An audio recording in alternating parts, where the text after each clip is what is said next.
Fentanyl is still finding its way into homes and onto our streets. And as our Ellie Reeve discovered in Philadelphia, fentanyl is being cut with a new substance in some places to make its effects last longer, but that also leaves users with open wounds that can last for months and even rotting flesh.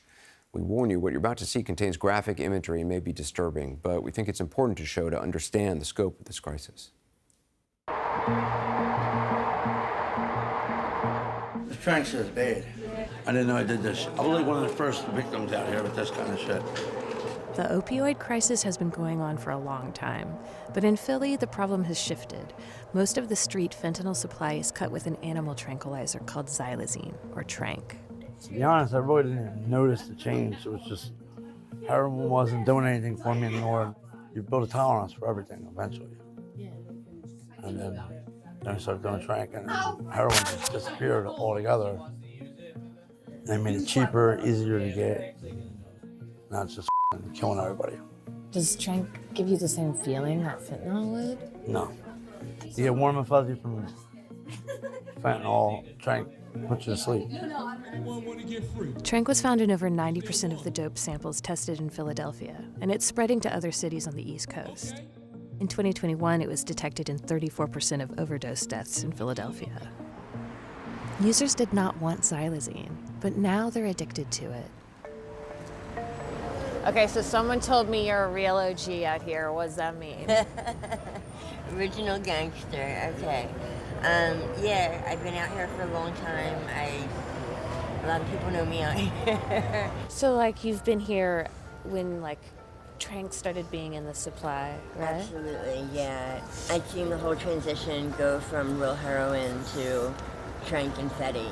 And it really changed a lot of people's habits, lifestyles. Xylazine is a powerful sedative not approved for use in humans. It can cause users to be motionless for hours, even days. They knocked the elephants out with it. Yeah. So that's why you see everybody all, you know? It also causes skin wounds that won't heal and that can become necrotic. Doctors don't yet know why. They removed 7 pounds of flesh and 1.5 liters of pus. It's been open for 21 months. That's how horrible this tranq shit is. It doesn't let your body heal. It's killing us. Slow but sure it's killing us. Some of us earlier than others, but it's eventually going to kill you if you keep going. And I see it every day. Death. Every day, right next to you. In Kensington, the main avenue runs under the elevated train, and on many of the corners, you can buy drugs.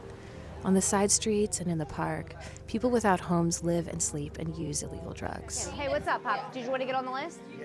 A Percocet prescription led to Sarah Laurel getting addicted to heroin and living on the street. When she got sober, she created Savage Sisters, a harm reduction organization that offers showers and nurses to treat people's wounds. Shower, wound care, both, or just shower? Everybody knows about Kensington. It's a tourist location for drugs. A couple people mentioned that people will come down here for the weekend and never leave. You just get stuck. Why go home? This is McPherson Square Park, but we call it Needle Park. Why? Everybody shoots up here. There's a lot of syringes left around. One day in 2019, a friend drove James Sherman to Kensington to buy fentanyl, and he never came back to the car. He spent 2 years homeless, 18 months of them in this park. When I got to Kensington, this was like a Disneyland for drug addicts. Why? Open air. People without homes in Kensington still have their own community, with its own economy. Well, I had 2 hustles. I don't know if one is necessarily appropriate to talk about on camera, but it's like hitting people, people that are injecting. If they're not good at themselves, they need, what we call a hitter. And then my second one is what we call a runner.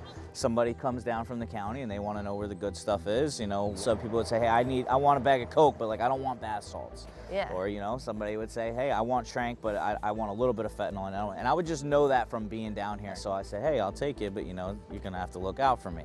Wow, kind of like a tourist guide. Yes, 100% like a tourist guide, a middleman of copping drugs for sure. So now what's the differentiator if tranq's and everything?